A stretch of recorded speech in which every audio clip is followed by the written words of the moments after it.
ਸਤਿ ਸ਼੍ਰੀ ਅਕਾਲ ਜੀ। ਤੁਸੀਂ ਵੇਖ ਰਹੇ ਹੋ ਪੰਜਾਬ ਮੇਲ USA TV ਪੰਜਾਬ ਐਬਰੋਡ ਦੇ ਵਿੱਚ ਤੁਹਾਡਾ ਸਾਰਿਆਂ ਦਾ ਸਵਾਗਤ। ਮੈਂ ਸੰਜੀਵ ਯਸ਼ ਖੰਨਾ ਤੇ ਮੇਰੇ ਨਾਲ ਨੇ ਸਟੂਡੀਓਜ਼ ਦੇ ਵਿੱਚ ਮੌਜੂਦ ਰਾਇਲ ਟਰੈਵਲਸ ਤੋਂ ਅਰਵਿੰਦਰ ਭਾਜੀ। ਅਸੀਂ ਸਾਰੇ ਉਹਨਾਂ ਨੂੰ ਭਾਜੀ ਕਹਿੰਦੇ ਹਾਂ, ਅਰਵਿੰਦਰ ਸਿੰਘ। ਸੋ ਬਹੁਤ ਬਹੁਤ ਸਵਾਗਤ ਕਰਦੇ ਹਾਂ ਤੁਹਾਡਾ ਸਟੂਡੀਓਜ਼ ਦੇ ਵਿੱਚ। ਸਤਿ ਸ਼੍ਰੀ ਅਕਾਲ ਸਾਰੇ ਦਰਸ਼ਕਾਂ ਨੂੰ।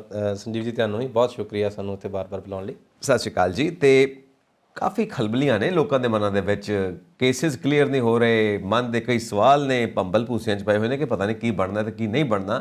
ਐਪਲੀਕੇਸ਼ਨਸ ਲੱਗੀਆਂ ਹੋਈਆਂ ਨੇ, ਅਪਾਇੰਟਮੈਂਟਸ ਨਹੀਂ ਮਿਲਦੀਆਂ ਪਈਆਂ, ਡੇਟਸ ਦੀ ਪ੍ਰੋਬਲਮ ਆ ਰਹੀ ਹੈ। ਸੋ ਇਹ ਇਮੀਗ੍ਰੈਂਟ ਕੇਸਿਸ ਦਾ ਬਣਨਾ ਕੀ ਹੈ, ਸਾਨੂੰ ਜ਼ਰਾ ਦੱਸੋ ਤਾਂ ਸਹੀ। Immigrant cases basically dates appointments ਮਿਲਣੀਆਂ ਸ਼ੁਰੂ ਹੋ ਗਈਆਂ ਹੁਣ, ਔਰ ਬਿਕੋਜ਼ ਕੇਸਿਸ ਨਿਕਲਣ ਲੱਗ ਪਏ। ਬਹੁਤ ਸਾਰੇ ਐਪਲੀਕੈਂਟਸ ਨੂੰ ਕਈ ਵਾਰੀ ਪਤਾ ਨਹੀਂ ਹੈ ਕਿ ਜਿਹੜੇ ਉਹਨਾਂ ਦੇ ਕੇਸਿਸ ਆਲਰੇਡੀ ਲੱਗੇ ਹੋਏ ਆ, ਈਮੇਲ ਆ ਰਹੀਆਂ ਨੇ, ਔਰ ਐਪਲੀਕੈਂਟ ਤਕਰੀਬਨ ਇਹ ਸੋਚਦੇ ਨੇ ਕਿ ਸਾਨੂੰ ਜਿੱਦਾਂ ਪਹਿਲਾਂ ਅਪਾਇੰਟਮੈਂਟਸ ਅੰਬੈਸੀ ਦਿੰਦੀ ਸੀ ਉਸੇ ਤਰੀਕੇ ਨਾਲ ਅਪਾਇੰਟਮੈਂਟ ਦੀ ਮੇਲ ਆਏਗੀ, ਬਟ ਅੱਜ ਕੱਲ੍ਹ ਇਸ ਤਰੀਕੇ ਨਾਲ ਨਹੀਂ ਹੁੰਦਾ।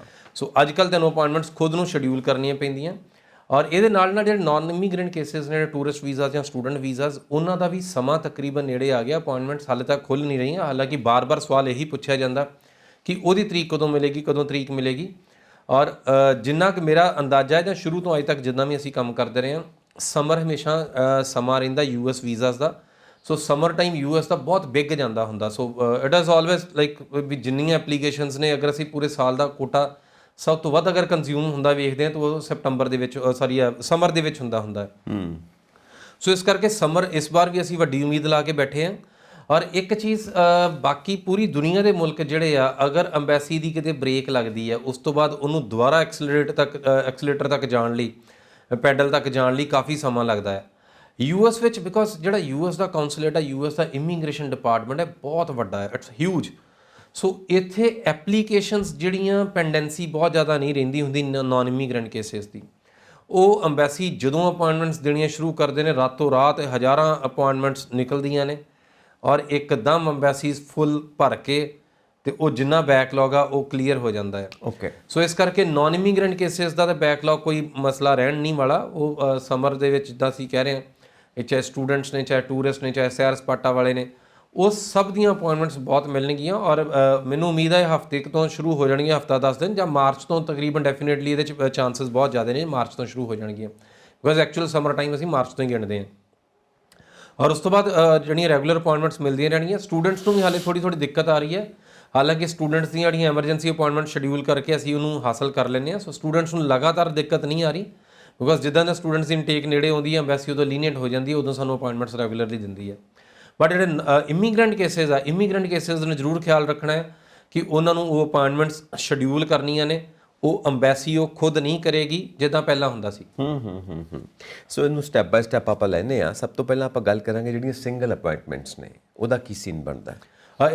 ਇਸ ਟਾਈਮ ਕੀ ਹੈ ਕਿ ਜਿਹੜੀਆਂ ਇਮੀਗ੍ਰੈਂਟ ਕੇਸਿਸ ਆ ਉਹਨਾਂ ਨੂੰ ਸਿੰਗਲ ਅਪਾਇੰਟਮੈਂਟਸ ਮਿਲ ਰਹੀਆਂ ਨੇ। ਉਹਨਾਂ ਨੂੰ ਕੱਲੀਆਂ ਵੀਜ਼ਾ ਐਪਲੀਕੇਸ਼ਨ ਸੈਂਟਰ ਦੀਆਂ ਅਪਾਇੰਟਮੈਂਟਸ ਮਿਲ ਰਹੀਆਂ। ਸੋ ਐਪਲੀਕੈਂਟ ਨੇ ਅੰਬੈਸੀ ਜਾਣਾ ਆ, ਜਦੋਂ ਅਪਾਇੰਟਮੈਂਟ ਸ਼ਡਿਊਲ ਕਰਨੀ ਉਹਨੂੰ ਸ਼ਡਿਊਲ ਹੀ ਇੱਕ ਦਿਸਦਾ ਹੈ। ਸੋ ਸਿਰਫ ਇੱਕ ਹੀ ਅਪਾਇੰਟਮੈਂਟ ਬੁੱਕ ਹੁੰਦੀ ਹੈ। ਔਰ ਉਹ ਜ਼ਰੂਰੀ ਨਹੀਂ ਤੁਸੀਂ ਬੰਬੇ ਦੀ ਕਰਨੀ ਹੋ, ਤੁਸੀਂ ਲਾਈਕ ਨੇੜੇ ਜਿਹੜਾ ਵੀ ਕੌਂਸਲੇਟ ਤੁਹਾਨੂੰ ਦਿੱਲੀ ਪੈਂਦਾ, ਦਿੱਲੀ ਦੀ ਕਰ ਸਕਦੇ ਹੋ। ਔਰ ਇਸ ਅਪਾਇੰਟਮੈਂਟ ਦੇ ਵਿੱਚ ਤੁਸੀਂ ਕੋਈ ਖਾਸ ਕਾਗਜ਼ ਵੀ ਨਹੀਂ ਲੈ ਕੇ ਜਾਣੇ ਹੁੰਦੇ, ਬਟ ਸਟਿਲ ਐਡਵਾਈਜ਼ੇਬਲ ਹੈ ਅਗਰ ਤੁਹਾਡੇ ਕੋਲ PCC ਔਰ ਮੈਡੀਕਲ ਦੋ ਚੀਜ਼ਾਂ ਹੈਗੀਆਂ ਨਾਲ ਲੈ ਜਾਓ। ਬਟ ਜੋ ਅੰਬੈਸੀ ਦੇ ਗਾਈਡਲਾਈਨਸ ਆ, ਇਹਦੇ 'ਚ ਕੋਈ ਡਾਕੂਮੈਂਟ ਨਹੀਂ ਲੈ ਜਾਣੇ ਹੁੰਦੇ, ਬਿਕੋਜ਼ ਇਹਦੇ 'ਚ ਇਕੱਲਾ ਤੁਹਾਡਾ ਬਾਇਓਮੈਟ੍ਰਿਕ ਹੁੰਦਾ ਆ।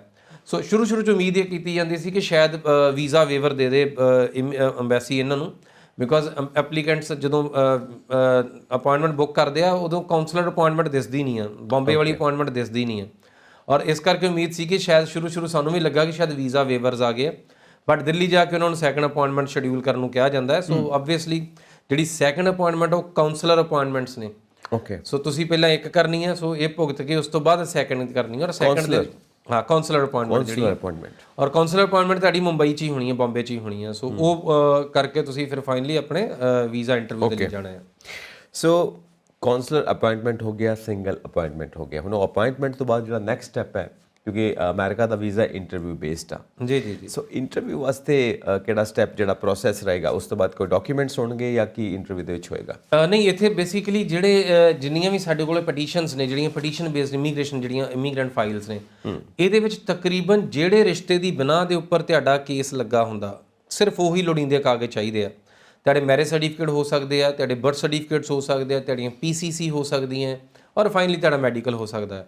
ਸੋ ਜਿਹੜੀ ਉਹ ਤੁਸੀਂ ਬਾਕੀ ਫਾਈਨੈਂਸ਼ੀਅਲ ਡਾਕੂਮੈਂਟਸ ਵਗੈਰਾ ਉਹ ਇਸ ਕੈਟਾਗਰੀ ਦੇ ਵਿੱਚ ਨਹੀਂ ਲੱਗਦੇ ਹੁੰਦੇ।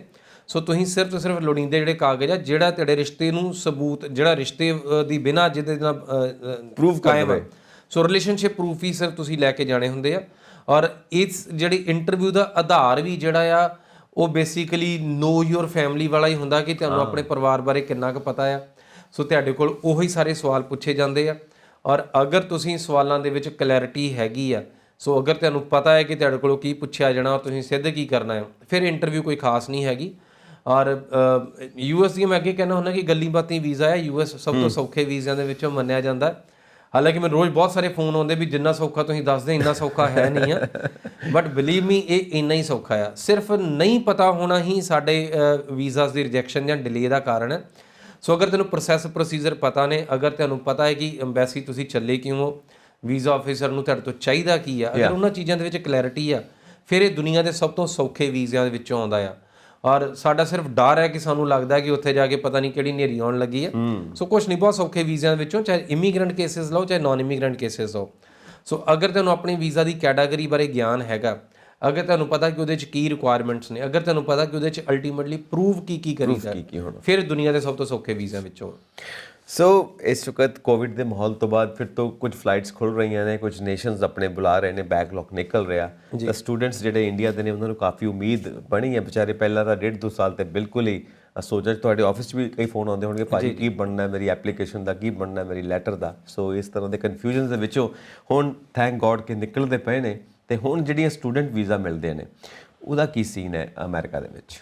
ਅਮਰੀਕਾ ਸਟੂਡੈਂਟਸ ਨੂੰ ਬਹੁਤ ਵੈਲਕਮਿੰਗ ਆ। ਅਮਰੀਕਾ ਦੀ ਅਗਰ ਅਸੀਂ ਵੇਖੀਏ ਇਕਨੋਮੀ ਦੇ ਵਿੱਚ ਸਟੂਡੈਂਟਸ ਦਾ ਬਹੁਤ ਵੱਡਾ ਯੋਗਦਾਨ ਆ। ਔਰ ਸਟੂਡੈਂਟਸ ਉਹ ਪਹਿਲੀ ਕਮਿਊਨਿਟੀ ਆ ਜਿਹੜੀ ਅਮਰੀਕਾ ਨੇ ਬੇਸਿਕਲੀ ਇੱਕ ਤਰੀਕਾ ਅਪਣਾਇਆ ਇੰਟਰਨੈਸ਼ਨਲ ਸਟੂਡੈਂਟਸ ਨੂੰ ਵੈਲਕਮ ਕਰਨ ਦਾ। ਪੂਰੀ ਦੁਨੀਆ ਨੇ ਉਹਨੂੰ ਫੋਲੋ ਕੀਤਾ ਆ। ਓਕੇ, ਸੋ US ਨੇ ਅਸਲ ਦੇ ਵਿੱਚ ਵੀਜ਼ਾਸ ਦੀ ਇਹਦੀ ਇਜਾਦ ਕੀਤੀ ਹੈ, ਜਾਂ US ਹੀ ਪਹਿਲਾ ਮੁਲਕ ਆ ਜਿਹਨੇ ਇੰਟਰਨੈਸ਼ਨਲ ਸਟੂਡੈਂਟਸ ਨੂੰ ਵੈਲਕਮ ਕਰਨਾ ਸ਼ੁਰੂ ਕੀਤਾ। ਇਸੇ ਕਰਕੇ ਅਗਰ ਤੁਸੀਂ ਇਹਨੂੰ ਸੌਖੇ ਸ਼ਬਦਾਂ 'ਚ ਸਮਝਣਾ ਚਾਹੋਗੇ, ਤੁਸੀਂ ਵੇਖੋ ਆਈਲੈਟਸ ਜਿਹੜਾ ਅੱਖਰ ਹੈ ਇਹ ਪਿਛਲੇ 10-15 ਸਾਲ ਦਾ ਤੁਸੀਂ ਨਾਮ ਸੁਣਿਆ ਆ। ਬਟ ਟੋਫਲ ਹੈ, ਟੋਫਲ ਤੁਸੀਂ ਸੁਣੋਗੇ ਕਿ ਤੁਸੀਂ test of English as foreign language, ਜਿਹੜਾ ਕਿ US ਦਾ ਇੰਗਲਿਸ਼ ਦਾ ਪੈਰਾਮੀਟਰ ਸੀਗਾ, ਉਹ ਤੁਸੀਂ ਜਦੋਂ ਤੋਂ ਸੁਰਤ ਸੰਭਾਲੀ ਹੋਏਗੀ ਤੁਸੀਂ ਉਦੋਂ ਦਾ ਟੋਫਲ ਦਾ ਨਾਮ ਸੁਣਿਆ ਹੈ। ਸੋ ਆਬਵੀਅਸਲੀ ਜਿਹੜੇ ਇੰਗਲਿਸ਼ ਦੇ ਪੈਰਾਮੀਟਰਸ ਆ ਉਹ US ਨੇ ਡਿਸਾਈਡ ਕੀਤੇ, ਡਿਜ਼ਾਈਨ ਕੀਤੇ, ਇੰਟਰਨੈਸ਼ਨਲ ਸਟੂਡੈਂਟਸ ਨੂੰ ਵੈਲਕਮਿੰਗ ਇਹਨੇ ਬਣਾਇਆ। ਸੋ ਪੂਰੀ ਦੁਨੀਆ ਦੇ ਸਭ ਤੋਂ ਵੱਧ ਯੂਨੀਵਰਸਿਟੀਜ਼ US ਵਿੱਚ ਨੇ। ਔਰ US ਦੇ ਵਿੱਚ ਜਿਹੜਾ ਸਟੂਡੈਂਟਸ ਦਾ ਕੋਟਾ ਆ ਆਲਮੋਸਟ ਬਾਕੀ ਸਾਰੇ ਮੁਲਕਾਂ ਤੋਂ ਜ਼ਿਆਦਾ ਆ। ਸੋ ਇੰਡੀਆ ਦਾ ਕੋਟਾ ਵੀ ਸਾਡਾ US ਲਈ ਸਭ ਤੋਂ ਵੱਧ ਹੈ। ਸੋ ਸਾਡੇ ਸਟੂਡੈਂਟਸ ਲਈ ਬਹੁਤ ਵੈਲਕਮਿੰਗ এনवायरमेंट ਆ। ਔਰ ਯੈਸ, ਸਾਡੇ ਸਟੂਡੈਂਟਸ ਉੱਥੇ ਜਾ ਕੇ ਸਭ ਤੋਂ ਵੱਧ ਖੁਸ਼ ਰਹਿੰਦੇ ਨੇ। ਔਰ ਇਹੀ ਜਿਹੜੇ ਸਟੂਡੈਂਟਸ ਨੇ ਇਹ ਜਾ ਕੇ ਮੁੜ ਕੇ ਵਰਕ ਫੋਰਸ ਬਣਦੇ ਨੇ US ਦੀ। ਜਿਹੜੇ ਸਟੂਡੈਂਟਸ ਹੀ ਉੱਥੋਂ ਦਾ ਸਕਿਲਡ ਬ੍ਰੇਨ ਨੇ, ਸਕਿਲਡ ਕਲਾਸ ਹੈ। ਔਰ ਜਿਹੜੀਆਂ ਤੁਸੀਂ ਜਿੰਨੀਆਂ ਲਾਈਕ ਟਾਪ ਮਲਟੀਨੈਸ਼ਨਲ ਕੰਪਨੀਜ਼ ਦੇ ਅਗਰ CEO ਵੇਖਦੇ ਹੋ ਜਾਂ ਜਿਹੜੇ ਟਾਪ ਮੈਨੇਜਮੈਂਟ ਵਿੱਚ ਤੁਸੀਂ ਲੋਕ ਵੇਖਦੇ ਹੋ, ਉਹ ਸਾਰੇ ਇਹਨਾਂ ਸਟੂਡੈਂਟਸ ਦੇ ਵਿੱਚੋਂ ਹੀ ਛਾਣ ਕੇ ਨਿਕਲਦੇ ਨੇ। ਸੋ ਇੱਕ ਤਰੀਕਾ F1 ਆ, ਦੂਸਰਾ ਤਰੀਕਾ H1 ਆ। ਸੋ F1 ਦੇ ਵਿੱਚ ਤੁਸੀਂ ਸਟੂਡੈਂਟ ਪੜ੍ਹ ਕੇ ਉਸ ਤੋਂ ਬਾਅਦ ਜੌਬਸ ਦੇ ਉੱਪਰ ਹਾਸਲ ਕਰਦੇ ਹੋ, H1 ਦੇ ਉੱਪਰ ਤੁਸੀਂ ਡਾਇਰੈਕਟਲੀ ਜੌਬਸ ਦੇ ਉੱਪਰ ਜਾਂਦੇ ਹੋ। ਔਰ ਯੈਸ, ਸਾਰੇ ਦਾ ਸਾਰਾ ਇੰਟੈਲੈਕਟ ਇੰਪੋਰਟ ਕਰਨ ਵਾਲਾ ਫਾਰਮੂਲਾ ਅਮਰੀਕਾ ਦਾ ਆ। ਔਰ ਅਮਰੀਕਾ ਸਟੂਡੈਂਟਸ ਨੂੰ ਬਹੁਤ ਬਖੂਬੀ, ਬਹੁਤ ਚੰਗੇ ਤਰੀਕੇ ਨਾਲ ਵੀਜ਼ਾ ਦਿੰਦਾ ਹੈ। ਤੇ ਜਿਹੜਾ ਇਹ ਕੰਸੀਡਰੇਸ਼ਨਸ ਹੁੰਦੀਆਂ ਨੇ ਕਿ ਕਿਹਨੂੰ ਵੀਜ਼ਾ ਮਿਲਣਾ ਕਿਹਨੂੰ ਨਹੀਂ ਮਿਲਣਾ, ਸਟੂਡੈਂਟ ਵੀਜ਼ਾ ਦੀ ਆਪਾਂ ਗੱਲ ਕਰਦੇ ਪਏ ਹਾਂ, ਉਹਦੇ ਵਿੱਚ ਕਈ ਗੈਪਸ ਆਉਂਦੇ ਆ। ਹੁਣ ਉਹ ਗੈਪਸ ਨੂੰ ਆਪਾਂ ਕਿੰਨਾ ਫਿਲ ਅਪ ਕਰਨਾ ਹੈ ਉਹਦੇ ਬਾਰੇ ਆਪਾਂ ਗੱਲਬਾਤ ਕਰਾਂਗੇ। ਕਿ ਮੰਨ ਲਓ ਕਿਸੇ ਦਾ ਜੋ ਐਕੈਡੈਮਿਕ ਸਕੋਰਸ ਨੇ ਬਹੁਤ ਲੋ ਆਏ ਨੇ, ਜਿੰਨਾ ਸਟੈਂਡਰਡ ਉਹਨਾਂ ਨੂੰ ਚਾਹੀਦਾ ਉਸ ਤੋਂ ਲੋ ਉਹਦੇ ਮਾਰਕਸ ਨੇ, ਸਕੋਰਸ ਉਸ ਤੋਂ ਲੋ, ਯਾਨੀ ਕਿ ਘੱਟ ਮਾਰਕਸ ਹੋ ਗਏ, ਗੈਪਸ ਹੋ ਗਏ। ਸੋ ਜਨਰਲੀ US ਦੇ ਵਿੱਚ ਨਾ ਇਦਾਂ ਦੇ ਵਹਿਮ ਨਹੀਂ ਹੈਗੇ। ਸੋ ਬਾਕੀ ਪੂਰੀ ਦੁਨੀਆ ਦੀਆਂ ਅੰਬੈਸੀਜ਼ ਇੱਕ ਪਾਸੇ ਹੈ, USA ਇੱਕ ਪਾਸੇ ਹੈ। ਮੈਂ ਹਮੇਸ਼ਾ ਇਸੇ ਤਰੀਕੇ ਨਾਲ ਹੀ ਉਹਨੂੰ ਕੰਪੈਰੀਜ਼ਨ ਕਰਦਾ ਹਾਂ। ਪੂਰੀ ਦੁਨੀਆ ਦੀਆਂ ਅੰਬੈਸੀ ਦੇ ਵਿੱਚ ਕੀ ਹੈ ਕਿ ਤੁਹਾਡੇ ਅਕੈਡਮਿਕ ਡਾਕੂਮੈਂਟਸ ਜਮ੍ਹਾਂ ਹੁੰਦੇ ਆ। ਵੀਜ਼ਾ ਆਫਿਸਰ ਡਾਕੂਮੈਂਟਸ ਨੂੰ ਧਿਆਨ ਨਾਲ ਵੇਖਦਾ ਕਿ ਇਹ 'ਚ 2 ਘੱਟ ਰਹਿ ਗਏ, ਇਹ 'ਚ 1 ਘੱਟ ਰਹਿ ਗਿਆ, ਇਹ 'ਚ 3 ਉੱਪਰ ਥੱਲੇ ਸੀਗੇ। ਸੋ ਔਰ ਉਹਦੀ ਬੇਸ ਦੇ ਉੱਪਰ ਵੀਜ਼ਾ ਆਫਿਸਰ ਮਨੋਮਨ ਡਿਸੀਜਨ ਲੈ ਲੈਂਦਾ ਕਿ ਇਹ ਸਟੂਡੈਂਟ ਚੰਗਾ ਆ, ਇਹ ਸਟੂਡੈਂਟ ਚੰਗਾ ਨਹੀਂ ਹੈ। ਸੋ ਕਿਸੇ time means you had a bad day in your exams, ਕੋਈ ਤੁਹਾਡਾ ਦਿਨ ਚੰਗਾ ਨਹੀਂ ਰਿਹਾ, ਤੇ ਉਹ ਡਿਸਾਈਡ ਕਰੇਗਾ ਕਿ ਤੁਹਾਡਾ ਵੀਜ਼ਾ ਹੋਏਗਾ ਕਿ ਨਹੀਂ ਹੋਏਗਾ ਬਾਕੀ ਸਾਰੀ ਅੰਬੈਸੀਜ਼ ਦੇ ਵਿੱਚ। US ਦੇ ਵਿੱਚ ਇਹਦੇ 2 ਹਿੱਸੇ ਨੇ ਇਸ ਪ੍ਰਕਿਰਿਆ ਦੇ। ਸੋ ਪਹਿਲਾ ਹਿੱਸਾ ਹੈਗਾ ਕਿ ਜਿਹੜੇ ਤੁਹਾਡੇ ਡਾਕੂਮੈਂਟਸ ਨੇ ਯੂਨੀਵਰਸਿਟੀ ਨੂੰ ਜਾਂਦੇ ਆ। ਸੋ ਯੂਨੀਵਰਸਿਟੀ ਦੇ ਵਿੱਚ ਤੁਹਾਡੇ ਅਕੈਡਮਿਕਸ ਜਾਂਦੇ ਆ, ਫਾਈਨੈਂਸ਼ੀਅਲ ਜਾਂਦੇ ਆ। ਸੋ ਤੁਹਾਡੇ ਕੋਲ ਜੋ ਲਿਵਿੰਗ ਐਕਸਪੈਂਸਿਸ ਤੁਸੀਂ ਨਾਲ ਦਿਖਾਉਂਦੇ ਹੋ, ਸੋ 1 ਸਾਲ ਦੀ ਫੀਸ ਪਲੱਸ 1 ਸਾਲ ਦੇ ਲਿਵਿੰਗ ਐਕਸਪੈਂਸਿਸ ਲਗਭਗ 20-25 ਲੱਖ ਰੁਪਏ ਦੇ ਕਰੀਬ ਇਹਦਾ ਬਜਟ ਬਣਦਾ। ਸੋ ਤੁਸੀਂ ਇਹ ਯੂਨੀਵਰਸਿਟੀ ਨੂੰ ਭੇਜ ਦਿਓ, ਯੂਨੀਵਰਸਿਟੀ ਉਹਨਾਂ ਨੂੰ ਅਸੈਸ ਕਰਦੀ ਆ, ਦੈਨ ਯੂਨੀਵਰਸਿਟੀ ਡਿਸਾਈਡ ਕਰਦੀ ਕਿ ਉਹਨੂੰ ਬੱਚੇ ਨੂੰ ਐਡਮਿਸ਼ਨ ਦੇਣੀ ਕਿ ਨਹੀਂ ਦੇਣੀ। ਓਕੇ। ਔਰ ਫਾਈਨਲੀ ਯੂਨੀਵਰਸਿਟੀ ਨੇ ਐਡਮਿਸ਼ਨ ਦੇਤੀ। ਸੋ ਅਗਰ ਯੂਨੀਵਰਸਿਟੀ ਨੇ ਐਡਮਿਸ਼ਨ ਦੇਤੀ, ਤੁਹਾਡੇ ਲੋ ਸਕੋਰ ਜਿਹੜੇ ਸੀ ਉਹ ਇਸ ਯੂਨੀਵਰਸਿਟੀ ਤੱਕ ਰਹਿ ਗਏ, ਉਹ ਇਸ ਤੋਂ ਬਾਅਦ ਨਿਕਲ ਕੇ ਨਹੀਂ ਆਏ। ਯੂਨੀਵਰਸਿਟੀ ਨੇ ਤੁਹਾਨੂੰ I-20 ਇਸ਼ੂ ਕਰਤੀ। I-20 ਕੀ ਆ? I-20 ਫਾਈਨਲ ਕਾਗਜ਼ ਆ ਜਿਹੜਾ ਤੁਹਾਡੇ ਐਡਮਿਸ਼ਨ ਦਾ, ਜਿਹਨੂੰ ਲੈ ਕੇ ਤੁਸੀਂ ਐਮਬੈਸੀ ਜਾਣਾ ਹੈ। ਓਕੇ। ਸੋ ਉਹਨੂੰ ਵੀ US ਡਿਪਾਰਟਮੈਂਟ ਇਸ਼ੂ ਕਰਦਾ ਆ। ਸੋ ਜਿਹੜੇ ਤੁਹਾਡੇ ਨੰਬਰ ਘੱਟ ਰਹਿ ਗਏ ਜਾਂ ਗੈਪ ਕੁਝ ਵੀ ਰਹਿ ਗਿਆ, ਉਹ ਅਸਲ 'ਚ ਯੂਨੀਵਰਸਿਟੀ ਦੇ ਵਿੱਚ ਰਹਿ ਗਿਆ। ਉਸ ਤੋਂ ਬਾਅਦ ਤੁਸੀਂ ਅੰਬੈਸੀ ਗਏ ਹੋ। ਅੰਬੈਸੀ ਇਕੱਲੇ ਕੀ ਵੇਖੇਗੀ? ਤੁਹਾਡੀ I-20 ਕਿ ਵੈਦਰ ਤੁਹਾਨੂੰ ਇਸ ਪ੍ਰੋਗਰਾਮ ਦੇ ਵਿੱਚ ਜਿਹੜੀ ਐਡਮਿਸ਼ਨ ਆ ਉਹ ਅਨਕੰਡੀਸ਼ਨਲੀ ਮਿਲੀ ਹੋਈ ਹੈ, ਕਿ ਉਹਦੇ ਨਾਲ ਕੋਈ ਪ੍ਰੀ ਰਿਕੁਇਜ਼ਿਟ ਜਿਹੜੀ ਇੰਗਲਿਸ਼ ਦਾ ਪ੍ਰੋਗਰਾਮ ਤਾਂ ਨਹੀਂ ਹੈਗਾ, ਕੋਈ ਲੈਂਗੁਏਜ ਦਾ ਪ੍ਰੋਗਰਾਮ ਤਾਂ ਨਹੀਂ ਲੱਗਾ ਹੋਇਆ।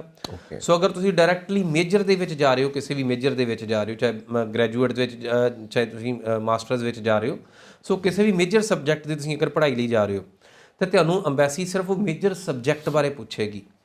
ਤੁਹਾਡੀ ਪ੍ਰੀਵੀਅਸ ਅਕੈਡਮਿਕ ਰਿਕਾਰਡ ਸਿਰਫ ਇੰਨਾ ਹੀ ਹੋਏਗਾ ਕਿ ਤੁਸੀਂ ਪਿਛਲੀ ਪੜ੍ਹਾਈ ਕੀਤੀ ਕਿਹੜੀ ਹੈ, ਕਿੰਨੇ ਨੰਬਰ ਆਏ ਉਹ ਨਹੀਂ, ਕਿੰਨੇ ਬੈਕਲੌਗ ਆ ਉਹ ਨਹੀਂ, ਕਿੰਨੀਆਂ ਸਪਲੀਆਂ ਸੀ ਉਹ ਨਹੀਂ। ਸੋ ਉਹ ਇਸ ਇੰਟਰਵਿਊ ਦਾ ਹਿੱਸਾ ਹੀ ਨਹੀਂ ਹੈਗਾ। ਓਕੇ। ਇੱਥੇ ਸਿਰਫ ਇਹ ਵੇਖਿਆ ਜਾਂਦਾ ਕਿ ਇੱਕ ਸਟੂਡੈਂਟ ਦੇ ਕੋਲੋਂ ਇੰਟਰਵਿਊ ਆ, ਇੰਟਰਵਿਊ ਦੇ ਸਵਾਲ ਨੇ। ਸੋ ਸਟੂਡੈਂਟ ਕੋਲੋਂ ਇਹ ਪੁੱਛਿਆ ਜਾਂਦਾ ਕਿ ਉਹਨੇ ਪਿਛਲੀ ਪੜ੍ਹਾਈ ਕਿਹੜੀ ਪੜ੍ਹੀ, ਅਗਲੀ ਪੜ੍ਹਾਈ ਕਿਹੜੀ ਪੜ੍ਹਨੀ, ਇਹਨਾਂ ਦੋਨਾਂ ਨੂੰ ਬ੍ਰਿਜ ਕਿੱਦਾਂ ਕਰ ਰਹੇ ਹੋ। ਰਾਈਟ। ਔਰ ਇਹ ਤੀਸਰਾ ਇੱਕ ਸਟੇਜ ਆ ਕਿ ਇਹ ਪੜ੍ਹਾਈ ਸਾਰੀ ਪੜ੍ਹ ਕੇ ਤੁਸੀਂ ਫਾਈਨਲੀ ਆਪਣੇ ਕਰੀਅਰ ਵਿੱਚ ਕਿਸ ਜਗ੍ਹਾ ਦੇ ਉੱਪਰ ਹੋਵੋਗੇ, ਆਪਣੇ ਕਰੀਅਰ 'ਚ ਕਿਸ ਮੁਕਾਮ ਤੇ ਹੋਵੋਗੇ। ਸੋ ਅਗਰ ਤੁਸੀਂ ਇਹ ਚੀਜ਼ਾਂ ਐਕਸਪਲੇਨ ਕਰਦੇ ਹੋ, ਵੀਜ਼ਾ ਆਫਿਸਰ ਨਾਲ ਗੱਲਬਾਤ ਕਰਦੇ ਹੋ, ਤੁਹਾਡੀ ਕਮਿਊਨੀਕੇਸ਼ਨ ਵੀ ਇੱਥੇ ਜੱਜ ਹੋ ਰਹੀ ਹੈ। ਇਸ ਤੋਂ ਪਹਿਲਾਂ ਤੁਹਾਨੂੰ ਅਗਰ ਕੋਈ ਇੰਗਲਿਸ਼ ਦਾ ਕੋਈ ਲੈਵਲ, ਕੋਈ ਆਈਲੈਟ ਸਕੋਰ ਨਹੀਂ ਹੈਗਾ, ਔਰ ਪਰ ਤੁਸੀਂ ਇੰਗਲਿਸ਼ ਵਧੀਆ ਬੋਲ ਲੈਂਦੇ ਹੋ, ਸੋ ਅਗਰ ਤੁਸੀਂ ਇੰਗਲਿਸ਼ ਵਿੱਚ ਸਵਾਲ ਜਵਾਬ ਕਰ ਲੈਂਦੇ ਹੋ, ਤੇ ਤੁਹਾਨੂੰ ਉਹ ਆਈਲੈਟਸ ਵਾਲਾ ਵੀ ਤੁਹਾਡਾ ਬਾਈਪਾਸ ਹੋ ਗਿਆ, because English ability visa officer ਖੁਦ ਚੈੱਕ ਕਰ ਰਿਹਾ, ਜਿਹੜੀ ਉਹਦੀ ਐਜੂਕੇਸ਼ਨਲ ਐਬਿਲਿਟੀ ਆ ਉਹ ਉਹਨਾਂ ਨੇ ਪਹਿਲਾਂ ਚੈੱਕ ਕਰ ਲਈ ਹੈ। ਔਰ US ਇਕਲੌਤਾ ਕੰਟਰੀ ਜਿਹੜੇ ਮੈਚੁਰ ਸਟੂਡੈਂਟਸ ਨੂੰ ਵੈਲਕਮ ਕਰਦਾ ਹੈ। ਸੋ ਅਸੀਂ 32 ਸਾਲ 35 ਸਾਲ ਤੱਕ ਦੇ ਸਟੂਡੈਂਟਸ ਦੇ ਵੀਜ਼ਾਸ ਲਏ ਹੋਏ ਨੇ ਮੈਂ ਆਪਣੇ ਕਰੀਅਰ ਦੇ ਵਿੱਚ, ਔਰ ਉਹ ਵੀ ਇਦਾਂ ਦੇ ਸਟੂਡੈਂਟਸ ਜਿਨ੍ਹਾਂ ਦੇ ਬਾਰ-ਬਾਰ ਮਲਟੀਪਲ ਰਿਫਿਊਜ਼ਲਸ ਹੋਣ ਤੋਂ ਬਾਅਦ, ਵਿੱਚ ਕਿਸੇ ਦੇ 4 ਰਿਫਿਊਜ਼ਲ ਸੀ, ਕਿਸੇ ਦੇ 2 ਰਿਫਿਊਜ਼ਲ ਸੀ। ਸੋ ਮਲਟੀਪਲ ਰਿਫਿਊਜ਼ਲਸ ਵਾਲੇ ਵੀ ਐਪਲੀਕੇਸ਼ਨਸ ਨੂੰ ਵੀਜ਼ਾ ਮਿਲਦਾ ਆ। ਸੋ ਜਿਹੜੀ ਚੀਜ਼ ਕੰਮ ਕਰਦੀ ਆ ਉਹ ਹੈਗਾ ਲੌਜਿਕ, ਕਿ ਤੁਸੀਂ ਕਿਸ ਕਨਵਿਕਸ਼ਨ ਦੇ ਨਾਲ ਗੱਲਬਾਤ ਕਰਦੇ ਹੋ ਵੀਜ਼ਾ ਆਫਿਸਰ ਨਾਲ। ਸੋ ਬਹੁਤ ਸਾਰੇ ਸਟੂਡੈਂਟਸ ਜਿਹੜੇ ਪ੍ਰੈਪਰੇਸ਼ਨਸ ਕਰਦੇ ਨੇ, ਉਹ ਅਸਲ ਜਿਹੜਾ ਸਭ ਤੋਂ ਵੱਡਾ ਜਿਹੜਾ ਲੈਗਿੰਗ ਪੁਆਇੰਟ ਆ, ਸੋ ਬਹੁਤ ਸਾਰੇ ਸਟੂਡੈਂਟ ਨੈਟ ਬੇਸਡ ਐਪਲੀਕੇਸ਼ਨਸ ਨੂੰ ਤਿਆਰ ਕਰਦੇ ਆ, ਗੂਗਲ ਤੋਂ ਆਪਣੀ ਇੰਟਰਵਿਊ ਦੀਆਂ ਪ੍ਰੈਪਰੇਸ਼ਨਸ ਕਰਦੇ ਆ। ਸੋ ਆਬਵੀਅਸਲੀ ਜਿਹੜੀ ਉਹ ਲਿਆਕਤ ਹੈ ਉਹ ਉੱਥੇ ਖਰੀ ਨਹੀਂ ਉਤਰਦੀ। ਸੋ ਸਧਾਰਨ ਤੌਰ ਤੇ ਤੁਸੀਂ ਬਹੁਤ ਸਾਰੇ ਸਟੂਡੈਂਟਸ ਅਗਰ ਤੁਸੀਂ ਗੂਗਲ ਕਰੋਗੇ, ਸੋ ਜਰਨਲ ਲਿਖਿਆ ਹੋਊਗਾ ਕਿ what's your plan after finishing your education, ਔਰ ਗੂਗਲ ਤੇ ਲੱਭੋਗੇ ਉੱਥੇ ਸਟੈਂਡਰਡਾਈਜ਼ ਲਿਖਿਆ ਹੋਊਗਾ I'll find a good job in MNC and I'll come back to India ਫਲਾਂ ਸਮਥਿੰਗ। ਸੋ ਵੀਜ਼ਾ ਆਫਿਸਰ ਨੂੰ ਅਲਟੀਮੇਟਲੀ ਪ੍ਰੂਵ ਇਹ ਕਰਨੀ ਹੈ ਕਿ ਤੁਸੀਂ ਬੈਚਲਰਸ ਕਰਨ ਚੱਲੇ ਹੋ, 4 ਸਾਲ ਦੀ ਡਿਗਰੀ ਹੈ, 1 ਸਾਲ ਦੀ ਲਿਵਿੰਗ ਐਕਸਪੈਂਸਿਸ ਪਾ ਕੇ 20-25 ਲੱਖ ਰੁਪਇਆ ਕਾਸਟ ਹੈ। ਸੋ ਤੁਸੀਂ ਕਰੋੜ ਰੁਪਈਆ ਆਪਣੇ ਕਰੀਅਰ ਦੇ ਲਾਉਣ ਲੱਗੇ ਹੋ। ਸੋ ਅਗਰ ਅਸੀਂ ROI ਫੈਕਟਰ ਨਾਲ ਵੇਖੀਏ, ਰਿਟਰਨ ਔਨ ਇਨਵੈਸਟਮੈਂਟ ਦੇ ਫਾਰਮੂਲੇ ਨਾਲ ਵੇਖੀਏ, ਕਰੋੜ ਰੁਪਈਆ ਲਾ ਕੇ ਤੁਸੀਂ ਕਿੰਨੇ ਦੀ ਨੌਕਰੀ ਕਰੋਗੇ? ਲੱਖ ਰੁਪਏ ਦੀ, 50,000 ਦੀ। ਅਗਰ ਲੱਖ ਰੁਪਏ ਦੀ ਨੌਕਰੀ ਕਰੋਗੇ 100 ਮਹੀਨਿਆਂ 'ਚ ਪੂਰਾ ਹੋਏਗਾ, ਯਾਨੀ ਕਿ 8-8.5 ਸਾਲ ਦੇ ਵਿੱਚ। ਰਾਈਟ। 8 ਸਾਲ 10 ਸਾਲ 'ਚ ਤੁਸੀਂ ਉਹੀ ਪੈਸਾ ਕਮਾਉਣਾ ਹੈ ਜਿਹੜਾ ਤੁਸੀਂ ਐਜੂਕੇਸ਼ਨ ਤੇ ਸਪੈਂਡ ਕਰਤਾ ਆ। ਸੋ ਇਹ ਲੌਜਿਕ ਨਹੀਂ ਐਮਬੈਸੀ ਚੱਲਦੇ, ਨਾਲ ਉਹਦਾ ਇੰਟਰਸਟ ਵੀ ਲੈਣਾ ਤੁਸੀਂ। ਤਾਂ ਹੀ ਮੈਂ ਕਹਿ ਰਿਹਾ ਤੁਸੀਂ 10 ਸਾਲ ਦੇ ਵਿੱਚ ਤੁਹਾਡਾ ਸਿਰਫ ਪੇ ਬੈਕ ਹੋਣਾ ਹੈ। ਯੈਸ। ਸੋ ਜਦ ਤੱਕ ਸਟੂਡੈਂਟਸ ਨੂੰ ROI ਦੀ ਕਲੈਰਿਟੀ ਨਹੀਂ ਹੈਗੀ, US ਸਟੂਡੈਂਟ ਵੀਜ਼ੇ ਦੀ ਇੰਟਰਵਿਊ ਸਟੂਡੈਂਟ ਬਾਰ-ਬਾਰ ਫੇਲ ਹੁੰਦੇ ਆ। ਰਾਈਟ। ਸੋ ਇਹ ਇਕਲੌਤਾ ਫਾਰਮੂਲਾ ਨਹੀਂ ਹੈ, ਇਦਾਂ ਦੇ ਮਲਟੀਪਲ ਫਾਰਮੂਲੇ ਆ ਜਿਹੜੇ ਤੁਹਾਨੂੰ ਵੈਬ ਬੇਸਡ ਨਹੀਂ ਲੱਭਦੇ। ਸੋ ਤੁਹਾਨੂੰ ਪ੍ਰਪੇਅਰ ਕਰਨਾ ਪੈਂਦਾ ਹੈ। ਇਹਦੇ ਵਿੱਚ ਅਰਵਿੰਦਰ ਭਾਜੀ ਇੱਕ ਚੀਜ਼ ਆਏਗੀ ਕਿ ਕਈ ਸਟੂਡੈਂਟਸ ਜਿੱਦਾਂ ਏਜ ਹੋ ਜਾਂਦੀ ਹੈ, ਟਾਈਮ ਬਾਰ ਹੋ ਜਾਂਦੀ ਹੈ, ਕਈ ਗੱਲਾਂ ਏਜ ਜ਼ਿਆਦਾ ਹੋ ਗਈ, ਦੈਨ ਵਾਟ? ਦੇਖੋ ਬਾਕੀ ਸਾਰੇ ਕੰਟਰੀਜ਼ ਵਿੱਚ ਕੀ ਆ ਕਿ ਉਹ ਬੋਲਦੇ ਸੀ, ਉਹਨੂੰ ਬੋਲਦੇ ਅਕੈਡਮਿਕ ਪ੍ਰੋਗਰੈਸ਼ਨ। ਤੁਸੀਂ 10ਵੀਂ ਕੀਤੀ, 12ਵੀਂ ਕੀਤੀ, ਉਸ ਤੋਂ ਬਾਅਦ ਸਟ੍ਰੇਟ ਵੇ ਤੁਸੀਂ ਕੰਮ ਤੇ ਆ ਗਏ ਜਾਂ ਪੜ੍ਹਨ ਆ ਗਏ। US ਦੀ ਬੇਸਿਕਲੀ ਸਾਈਕੋਲੋਜੀ ਡਿਫਰੈਂਟ ਹੈ। US ਯੂਨੀਵਰਸਿਟੀ ਇਹ ਸੋਚਦੀ ਕਿ ਤੁਸੀਂ 3 ਜਾਂ 4 ਸਾਲ ਦੀ ਤੁਸੀਂ ਹੁਣੇ ਬੈਚਲਰਸ ਕੀਤੀ ਹੈ, ਉਸ ਤੋਂ ਬਾਅਦ ਇਹ ਤੁਸੀਂ ਕਿਤੇ ਵਰਤੀ ਵੀ ਨਹੀਂ। ਅੱਜ ਤੁਹਾਨੂੰ ਕਿਹੜੀ ਗੱਲ ਆ ਜਿਹੜੀ ਤੁਹਾਨੂੰ ਹਾਇਰ ਐਜੂਕੇਸ਼ਨ ਦੀ ਲੋੜ ਪੈ ਗਈ? ਸੋ ਤੁਸੀਂ ਪਿਛਲੀ ਜਿਹੜੀ ਆਪਣੀ ਸਪੈਸ਼ਲਾਈਜੇਸ਼ਨ ਆ ਉਹ ਤਾਂ ਵਰਤੀ ਨਹੀਂ। ਸੋ ਬਹੁਤ ਸਾਰੇ ਯੂਨੀਵਰਸਿਟੀਜ਼ ਨੇ MBA ਦੇ ਪ੍ਰੋਗਰਾਮ ਵਿੱਚ ਅਗਰ ਸਟੂਡੈਂਟ ਕੋਲ 2-4 ਸਾਲ ਦਾ ਐਕਸਪੀਰੀਅੰਸ ਨਹੀਂ ਹੈਗਾ, ਉਹਨੂੰ ਐਡਮਿਸ਼ਨ ਨਹੀਂ ਮਿਲਦੀ US ਯੂਨੀਵਰਸਿਟੀਜ਼ ਦੇ ਵਿੱਚ। ਸੋ ਇੱਥੇ ਉਲਟਾ ਆ ਹਿਸਾਬ, ਇੱਥੇ ਦੇ ਨੀਡ ਮੈਚਿਓਰ ਸਟੂਡੈਂਟਸ। ਸਾਨੂੰ ਆਦਤ ਹੈ we keep on adding degrees under our belt, ਸਾਨੂੰ ਅਸੀਂ ਢੇਰ ਲਾਈ ਜਾਣਾ ਅਸੀਂ ਤਗਮਿਆਂ ਵਾਂਗੂ ਲੈਂਦੇ ਵੀ ਮਾਸਟਰ ਦੀ ਵੀ ਕੀਤੇ ਹੋਏ Punjabi MA history MA political MA ਜਦੋਂ ਸਾਰੀਆਂ ਮੁੱਕ ਜਾਂਦੀਆਂ ਫਿਰ ਕਹੀਦਾ ਚਲੋ ਹੁਣ ਕਾਲਜ ਛੱਡ ਲਈਏ। ਸੋ ਅਸੀਂ ਅਸਲ 'ਚ ਕਰੀਅਰ ਬੇਸਡ ਐਜੂਕੇਸ਼ਨ ਨਹੀਂ ਲੈ ਰਹੇ। ਯੈਸ। ਸੋ ਯੂਐਸ ਦਾ ਬਿਲਕੁਲ ਫੋਕਸ ਹੈ ਕਿ ਅਗਰ ਜੋ ਪੜ੍ਹਾਈ ਪੜ੍ਹਨ ਚੱਲੇ ਹੋ ਉਹ ਵਰਤਣੀ ਕਿੱਥੇ ਆ ਇਹਦਾ ਤੁਹਾਨੂੰ ਪਤਾ ਆ। ਅਗਰ ਇਹਦਾ ਨਹੀਂ ਪਤਾ ਫਿਰ ਇਹ ਕੀ ਪੜ੍ਹਾਈ ਪੜ੍ਹਨੀ ਜ਼ਰੂਰੀ ਹੈ। ਸੋ ਇਸੇ ਕਰਕੇ ਇਹ ਰეკਮੈਂਡੇਸ਼ਨ ਲੈਟਰਸ ਮੰਗਦੇ ਨੇ ਕਿ ਤੁਹਾਡਾ ਕੋਈ ਪ੍ਰੀਵੀਅਸ ਇੰਪਲੋਇਰ, ਤੁਹਾਡਾ ਕੋਈ ਪ੍ਰੀਵੀਅਸ ਸਕੂਲ ਟੀਚਰ, ਪ੍ਰਿੰਸੀਪਲ ਉਹ ਤੈਨੂੰ ਰეკਮੈਂਡ ਕਰੇ ਹਾਇਰ ਐਜੂਕੇਸ਼ਨ ਲਈ, ਤਾਂ ਅਸੀਂ ਐਡਮਿਸ਼ਨ ਦੇਵਾਂਗੇ। ਸੋ ਇਹ ਅਲੱਗ ਦੁਨੀਆ ਆ। ਇਹ ਜਿਸ ਤਰੀਕੇ ਨਾਲ ਅਸੀਂ ਬਿਕੋਜ਼ ਬਹੁਤ ਸਾਰੇ ਕੰਸਲਟੈਂਟ ਇਸੇ ਦੁਨੀਆ ਤੋਂ ਹੀ ਕਨਫਿਊਜ਼ ਰਹਿੰਦੇ ਆ ਕਿ ਜਿੱਦਾਂ ਯੂਕੇ ਨੂੰ ਫਾਈਲ ਲੱਗੇ, ਜਿੱਦਾਂ ਕੈਨੇਡਾ ਨੂੰ ਫਾਈਲ ਲੱਗੀ, ਯੂਐਸ ਨੂੰ ਉਸ ਤਰੀਕੇ ਨਾਲ ਲੱਗਦੀ ਹੈ। ਸੋ ਇਸ ਤਰੀਕੇ ਨਾਲ ਨਹੀਂ ਹੈਗਾ। ਯੂਐਸ ਟੋਟਲੀ ਡਿਫਰੈਂਟ ਆ। ਸੋ ਯੂਐਸ ਦਾ ਜਿਹੜਾ ਐਪਲੀਕੇਸ਼ਨ ਨੂੰ ਪ੍ਰੋਸੈਸ ਕਰਨ ਦਾ ਤਰੀਕਾ ਆ ਉਹ ਫਿਜ਼ੀਕਲ ਆ। ਤੁਸੀਂ ਮੇਰੇ ਕੋਲ ਆਏ, ਸੋ ਮੈਂ ਅਗਰ ਵੀਜ਼ਾ ਆਫਿਸਰ, ਮੈਂ ਇਹ ਵੇਖਣਾ ਚਾਹੁੰਦਾ ਕਿ ਤੁਸੀਂ ਆਪਣਾ ਐਜ਼ ਅ ਸਟੂਡੈਂਟ ਕਿੱਦਾਂ ਅਪਰੂਵ ਕਰਦੇ ਹੋ। ਔਰ ਬਹੁਤ ਸਾਰੇ ਸਾਡੇ ਸਟੂਡੈਂਟਸ ਇੱਥੇ ਆ ਕੇ ਫੇਲ ਹੁੰਦੇ ਆ ਕਿ ਉਹ ਸਿਰਫ ਇਹ ਸੋਚਦੇ ਨੇ ਕਿ ਅੱਛਾ ਵੀਜ਼ਾ ਆਫਿਸਰ ਪੁੱਛ ਲੈ ਮੇਰੇ ਕੋਲ ਜੋ ਪੁੱਛਣਾ ਹੈ। ਸੋ ਕਨਫਿਊਜ਼ਨ ਇੱਥੋਂ ਕ੍ਰੀਏਟ ਹੋਈ ਹੁੰਦੀ ਹੈ। ਅਲਟੀਮੇਟਲੀ ਅਸੀਂ ਪ੍ਰੂਵ ਕੀ ਕਰਨਾ ਉਹ ਵਿੱਚੇ ਦਾ ਵਿੱਚੇ ਰਹਿ ਜਾਂਦਾ ਹੈ। ਡਨ ਸੋ ਬਹੁਤ ਸਾਰੀਆਂ ਸਟੋਰੀਜ਼ ਨੇ ਤੁਹਾਨੂੰ ਅਸਲ 'ਚ ਬਿਕੋਜ਼ ਮੈਚਿਓਰ ਸਟੂਡੈਂਟ ਇਹ ਐਮਬੈਸੀ ਵੈਲਕਮ ਕਰਦੀ ਹੈ। ਸੋ ਅਗਰ ਤੁਹਾਡੀ ਉਮਰ ਅਗਰ 30-35 ਸਾਲ ਤੱਕ ਵੀ ਹੈਗੀ ਆ, ਸੋ ਤੁਸੀਂ ਐਜ਼ ਏ ਸਟੂਡੈਂਟ ਯੂਐਸ ਨੂੰ ਜਾ ਸਕਦੇ ਹੋ। ਕਈ ਕੇਸਿਸ 'ਚ ਹੁੰਦਾ ਕਿ ਨਾਲ ਉਹ ਸ਼ਾਦੀशुदा ਨੇ, ਸਪਾਊਸਿਸ ਨੇ, ਉਹਨਾਂ ਕੇਸਿਸ ਦੇ ਵਿੱਚ ਉਹ ਕਿੱਦਾਂ ਸਟੱਡੀ ਵੀਜ਼ਾ ਲੈ ਸਕਦੇ ਨੇ? ਦੇਖੋ ਇਹਦੇ 'ਚ ਯੂਨੀਵਰਸਿਟੀ ਤੁਹਾਨੂੰ ਅਗਰ ਨਾਲ ਤੁਹਾਡਾ ਸਪਾਊਸ ਹੈ, ਯੂਨੀਵਰਸਿਟੀ ਨਾਲ ਤੁਹਾਨੂੰ 2 I-20s ਇਸ਼ੂ ਕਰੇਗੀ। ਸੋ ਲੈਟਰ ਤੁਹਾਨੂੰ ਯੂਨੀਵਰਸਿਟੀ ਤੋਂ ਆਏਗੀ, ਤੁਹਾਨੂੰ ਐਡਮਿਸ਼ਨ ਦੀ ਆਏਗੀ, ਨਾਲ ਤੁਹਾਡੇ ਸਪਾਊਸ ਨੂੰ ਵੀ I-20 ਆਏਗੀ ਕਿ ਬਿਕੋਜ਼ ਤੁਹਾਡਾ ਸਪਾਊਸ ਨਾਲ ਚੱਲਿਆ। ਸੋ 2 I-20s ਇਸ਼ੂ ਹੋਣਗੀਆਂ। ਸੋ ਜਿਹੜਾ ਸਟੂਡੈਂਟ ਦਾ ਵੀਜ਼ਾ ਹੁੰਦਾ ਉਹ F1 ਹੁੰਦਾ ਹੈ। ਸੋ F1 ਵੀਜ਼ਾ 5 ਸਾਲ ਦਾ ਹੁੰਦਾ ਹੈ ਔਰ ਜਿਹੜਾ ਡਿਪੈਂਡੈਂਟ ਦਾ ਵੀਜ਼ਾ ਉਹ F2 ਹੈ। F2 ਵੀਜ਼ਾ ਵੀ 5 ਸਾਲ ਦਾ ਹੈ। ਡਿਊਰੇਸ਼ਨ ਦੋਨਾਂ ਦੀ ਸੇਮ ਆ। ਉਹਦੇ ਦੀ ਹਾਈਪੋਥੀਕੇਸ਼ਨ ਚੜੀ ਹੋਏਗੀ ਕਿ ਇਹ ਸਟੂਡੈਂਟ ਦਾ ਸਪਾਊਸ ਹੈ, ਸੋ ਉਹ ਇਕੱਲਾ ਟਰੈਵਲ ਨਹੀਂ ਕਰੇਗਾ, ਉਹ ਸਪਾਊਸ ਦੇ ਨਾਲ ਹੀ ਟਰੈਵਲ ਕਰੇਗਾ।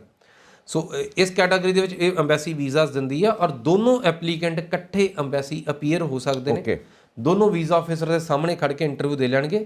ਸੋ ਇਨ ਕੇਸ ਤੁਹਾਡੇ ਕਈ ਵਾਰੀ ਸਾਡੇ ਕੋਲ ਕਿ ਸਾਡਾ ਸਮਾਜ ਇਸ ਤਰੀਕੇ ਨਾਲ ਸਾਡੇ ਬਹੁਤ ਬੜਾ ਕੁਛ ਹੁੰਦਾ ਵੀਜ਼ਾਸ ਨੂੰ ਲੈ ਕੇ। ਸੋ ਕਈ ਵਾਰੀ ਐਪਲੀਕੈਂਟ ਦੋਨੋਂ ਇੰਗਲਿਸ਼ ਚੰਗੀ ਬੋਲਦੇ, ਅਗਰ ਅੰਗਰੇਜ਼ੀ ਦੋਨੋਂ ਚੰਗੀ ਬੋਲਦੇ ਆ, ਦੋਨੋਂ ਇਕੱਠੇ ਅਪੀਅਰ ਹੋ ਸਕਦੇ। ਸੋ ਅਗਰ ਇੱਕ ਜਿਹੜਾ ਮੇਨ ਸਟੂਡੈਂਟ ਆ ਉਹਨੂੰ ਤਾਂ ਇੰਗਲਿਸ਼ ਤੋਂ ਬਿਨਾਂ ਕੋਈ ਗੁਜ਼ਾਰਾ ਨਹੀਂ, ਉਹਦਾ ਇੰਗਲਿਸ਼ 'ਚ ਇੰਟਰਵਿਊ ਕਰੇਗਾ। ਸੋ ਅਗਰ ਜਿਹੜਾ ਸੈਕੰਡ ਐਪਲੀਕੈਂਟ ਆ ਜਿਹੜਾ F2 ਵਾਲਾ, ਅਗਰ ਉਹ ਅੰਗਰੇਜ਼ੀ ਨਹੀਂ ਵੀ ਬੋਲਦਾ, ਉਹ ਪੰਜਾਬੀ 'ਚ ਇੰਟਰਵਿਊ ਦੇ ਸਕਦਾ ਹੈ, ਬਟ ਉਹ ਇਸ ਇੰਟਰਵਿਊ ਤੋਂ ਬਾਅਦ ਕਦੀ ਵੀ ਸ਼ਡਿਊਲ ਕਰ ਸਕਦਾ ਆਪਣੀ। ਸੋ ਜਿਹੜਾ ਸਪਾਊਸ ਆ ਉਹ ਪੰਜਾਬੀ ਬੋਲ ਕੇ F2 ਵੀਜ਼ਾ ਲੈ ਸਕਦਾ ਹੈ, ਡਿਪੈਂਡੈਂਟ ਵੀਜ਼ਾ ਲੈ ਸਕਦਾ ਹੈ। ਸੋ ਕਈ ਵਾਰ ਸਾਨੂੰ ਆਦਤ ਹੈ ਕਿ ਜਦੋਂ ਅਸੀਂ ਬਾਹਰ ਗਏ ਹਾਂ ਕੋਈ ਨਾ ਕੋਈ ਕੰਮ ਵੀ ਜ਼ਰੂਰ ਕਰ ਲਈਏ, ਖਰਚਾ ਕਰਕੇ ਗਏ ਹਾਂ ਤਾਂ ਕਮਾਈ ਕਰ ਲਈਏ, ਜਿੰਨਾ ਵੀ ਕਵਰ ਅਪ ਕਰ ਸਕੀਏ। ਮੈਂਟੈਲਿਟੀ ਹੈ ਸਾਡੀ ਇੰਡੀਅਨਸ ਦੀ, ਪੰਜਾਬੀ ਅਸੀਂ ਇੱਦਾਂ ਸੋਚ ਲੈਂਦੇ ਹਾਂ।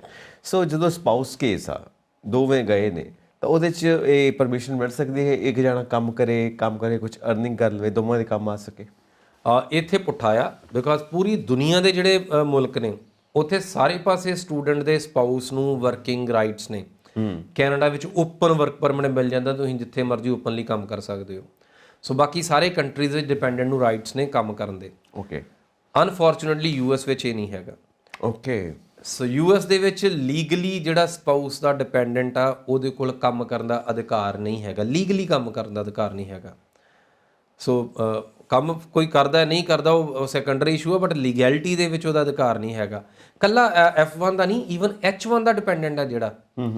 ਸੋ ਜਿਹੜਾ H1 ਦਾ ਡਿਪੈਂਡੈਂਟ ਆ, ਅਗਰ ਕੋਈ ਸਕਿਲਡ ਗਿਆ ਬੰਦਾ ਜਿਹੜਾ ਕੰਮ ਕਰਨ ਨੂੰ ਹੀ ਗਿਆ, ਸੋ ਉਹਦੇ ਡਿਪੈਂਡੈਂਟ ਕੋਲ ਵੀ ਵਰਕਿੰਗ ਰਾਈਟਸ ਨਹੀਂ ਹੈਗੇ। ਸੋ ਹਾਲਾਂਕਿ ਇਹਨਾਂ ਦਾ ਬਿੱਲ ਪਾਸ ਹੋਣਾ ਸੀ, ਉਹਦੇ ਬਾਰੇ ਮੈਨੂੰ ਬਹੁਤ ਜ਼ਿਆਦਾ ਜਾਣਕਾਰੀ ਨਹੀਂ ਹੈਗੀ ਕਿ ਉਹ ਪਾਰਲੀਮੈਂਟ 'ਚ ਗਿਆ ਆ, ਉਹਨਾਂ ਦੇ ਕਾਂਗਰਸ ਵਿੱਚ ਗਿਆ, ਉਹਦਾ ਫਰਦਰ ਕੀ ਬਣਿਆ, ਬਿਕੋਜ਼ ਹਾਲੇ ਤੱਕ ਇਹਦੇ ਉੱਪਰ ਕੋਈ ਅਪਡੇਟ ਨਹੀਂ ਹੈਗੀ। ਸੋ ਮੇਰੀ ਜਾਣਕਾਰੀ ਮੁਤਾਬਿਕ ਜਿਹੜੇ ਸਪਾਊਸ ਨੇ, ਜਿਹੜੇ ਡਿਪੈਂਡੈਂਟਸ ਨੇ, ਉਹਨਾਂ ਕੋਲ ਵਰਕਿੰਗ ਰਾਈਟਸ ਯੂਐਸ ਵਿੱਚ ਨਹੀਂ ਹੈਗੇ।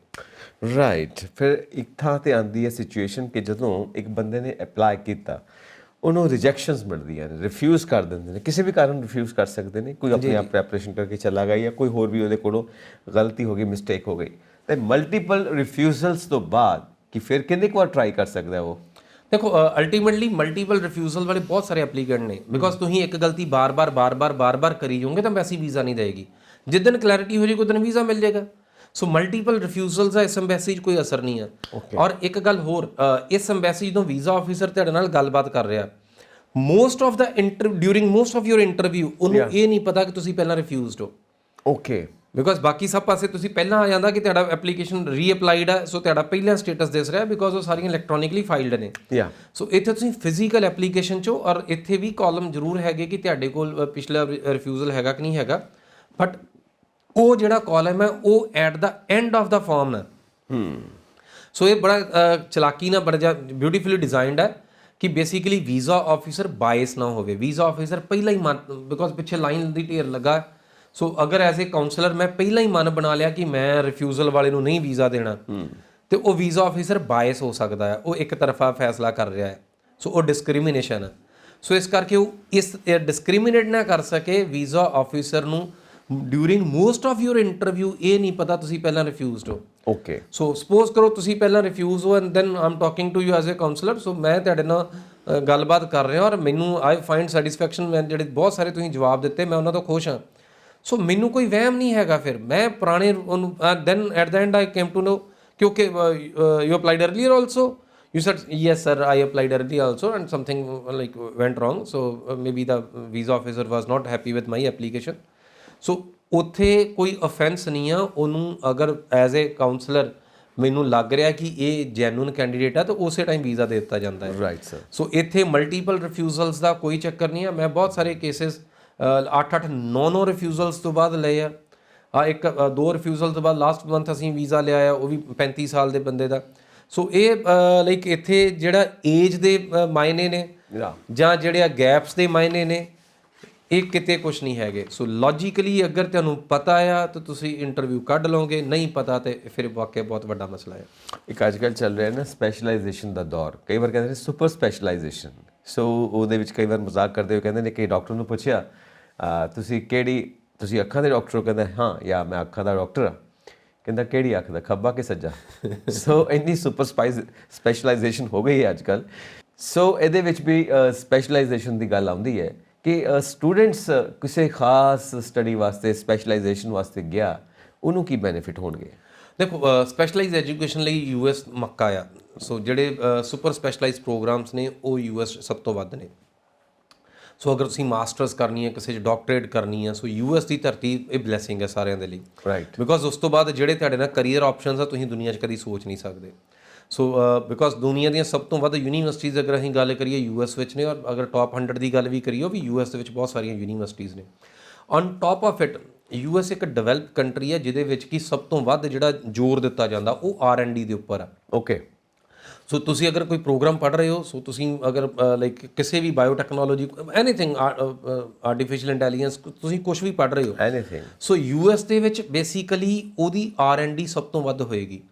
ਬਿਕੋਜ਼ ਯੂਨੀਵਰਸਿਟੀਜ਼ ਨੂੰ ਆਪਣੀ ਰਿਸਰਚ ਐਂਡ ਡਿਵੈਲਪਮੈਂਟ ਦੇ ਉੱਪਰ ਪੈਸਾ ਖਰਚਣਾ ਪੈਂਦਾ ਆ, ਬਿਕੋਜ਼ ਅਦਰਵਾਈਜ਼ ਉਹਨੂੰ ਟੈਕਸ ਬੈਨੀਫਿਟਸ ਨਹੀਂ ਮਿਲਦੇ। ਸੋ ਇਸ ਕਰਕੇ R&D ਇੱਕ ਯੂਐਸ ਦਾ ਇੱਕ ਕੰਟੀਨਿਊਸ ਪ੍ਰੋਸੈਸ ਆ ਕਿ ਯੂਨੀਵਰਸਿਟੀਜ਼ ਲਗਾਤਾਰ ਸ਼ੋਧ ਕਰਦੀਆਂ ਨੇ, ਲਗਾਤਾਰ ਰਿਸਰਚ ਕਰਦੀਆਂ ਨੇ, ਜਿਹਦਾ ਕਿ ਪੂਰੀ ਦੁਨੀਆ ਦੇ, ਇਕੱਲਾ ਇੰਡੀਆ ਨਹੀਂ ਪੂਰੀ ਦੁਨੀਆ ਦੇ ਸਟੂਡੈਂਟਸ ਨੂੰ ਫਾਇਦਾ ਆ।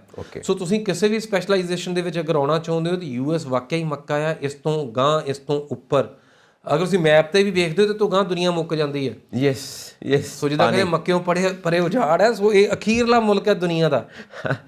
ਸੋ ਆਦਮੀ ਕਿਤੇ ਵੀ ਜਾਂਦਾ ਨਾ, ਤੁਸੀਂ ਬਹੁਤ ਸਾਰੇ ਪਾਥਵੇਜ਼ ਵੇਖੇ ਹੋਣੇ, ਸਿੰਗਾਪੁਰ ਚੱਲ ਜਾਓ, ਆਸਟ੍ਰੇਲੀਆ ਚੱਲ ਜਾਓਗੇ, ਦੁਬਈ ਚੱਲ ਜਾਓ, UK ਚੱਲ ਜਾਓਗੇ। ਸੋ ਕਿਸੇ ਪਾਸੇ ਵੀ ਨਾ ਅਲਟੀਮੇਟਲੀ ਬੰਦਾ ਇਹ ਸੋਚ ਕੇ ਚੱਲ ਯਾਰ ਕਿਤੇ ਇੱਥੇ ਜਾਂਦੇ ਆ, ਕਿਸੇ ਵੀ ABC ਮੁਲਕ ਵਿੱਚ ਜਾਂਦੇ ਆ, ਔਰ ਦਿਮਾਗ 'ਚ ਹੋਊਗਾ ਚੱਲ ਨਹੀਂ ਤਾਂ ਗਾਂਹ ਨਿਕਲ ਜਾਂਗੇ। ਜਿਹਨੂੰ ਗਾਂਹ ਕਹਿੰਦੇ ਆ ਉਹਨੂੰ ਅਮਰੀਕਾ ਕਹਿੰਦੇ ਆ। ਸੋ ਦੁਨੀਆ ਦਾ ਲਾਸਟ ਮੁਲਕ ਆ ਜਿਹਦੀ ਚਾਹਤ ਅਗਰ ਮਤਲਬ ਇਸ ਤੋਂ ਵੱਧ ਜਿਹੜੀ ਫੈਂਟੈਸੀ ਹੋਰ ਕਿਸੇ ਮੁਲਕ ਦੀ ਨਹੀਂ ਰਹੀ। ਸੋ ਇਹ ਅਲਟੀਮੇਟ ਡੈਸਟੀਨੇਸ਼ਨ ਜਿੱਥੇ ਸਟੂਡੈਂਟ ਸਭ ਤੋਂ ਵੱਧ ਜਾਣਾ ਪਸੰਦ ਕਰਦੇ। ਉਹ ਕਿਹਾ ਵੀ ਜਾਂਦਾ ਨਾ, America is a land of opportunities. So ਇਹ ਓਪਰਚੁਨਿਟੀ ਮਿਲਦੀ ਵਾਕਈ ਉਸ ਤੋਂ ਅੱਗੇ। ਯੈਸ, ਉੱਥੇ ਡਿਸਕ੍ਰਿਮੀਨੇਸ਼ਨ ਇਹਨਾਂ ਚੀਜ਼ਾਂ 'ਚ ਨਹੀਂ ਹੈਗਾ, ਤੁਹਾਡੀ ਗਰੋਥ ਵਿੱਚ ਡਿਸਕ੍ਰਿਮੀਨੇਸ਼ਨ ਨਹੀਂ ਹੈਗਾ। ਸੋ ਅਗਰ ਤੁਸੀਂ ਕੁਝ ਕਰਨਾ ਚਾਹੁੰਦੇ ਹੋ, ਅਗਰ ਤੁਹਾਡੇ 'ਚ ਕੈਪੇਬਿਲਿਟੀ ਹੈਗੀ, ਅਗਰ ਤੁਹਾਡੇ ਵਿੱਚ ਵਿਲ ਪਾਵਰ ਹੈਗੀ ਹੈ, ਤਾਂ ਯੈਸ, ਇਸ ਤੋਂ ਬਿਹਤਰ ਕਰੀਅਰ ਪੂਰੀ ਦੁਨੀਆ 'ਚ ਕਿਤੇ ਡਿਜ਼ਾਈਨ ਨਹੀਂ ਹੋ ਸਕਦਾ।